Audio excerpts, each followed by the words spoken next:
సింహరాశి వారికి ఈ వారం అనుకూలమైన ఫలితాలు గోచరిస్తోంది. వృత్తి ఉద్యోగాలలో చిన్న చిన్న ఆటంకాలు కూడా మీరు అధిగమించగలుగుతారు. ముఖ్యంగా చార్టెడ్ అకౌంట్స్, లాయర్స్కి, ఫైనాన్స్ సెక్టర్స్లో ఉన్నవారికి ఈ వారం బాగుందని చెప్పొచ్చు.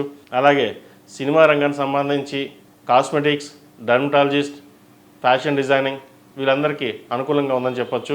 వివాహం కాని వారికి ఎప్పటి నుంచో ప్రయత్నం సంబంధాలు ఒక కొలిక్కి వస్తాయి. సంబంధం కుదరదు అనుకున్న వాళ్ళు కూడా ఈ వారం సంబంధం కుదిరే అవకాశం గోచరిస్తోంది. ఈ రాశి వారికి మార్చి 29 నుంచి అష్టమ శని ప్రారంభం కాబోతుంది. దాని ఫలితంగా నిరాశ, నిస్పృహత లేదా ఉద్యోగంలో మార్పులు, అధికారుల నుంచి ఒత్తిడి ఎక్కువగా ఉంటుంది. శనివారం నాడు వెంకటేశ్వర స్వామి వారికి అర్చన చేయించండి, మంచి ఫలితాలు సంప్రాప్తిస్తాయి.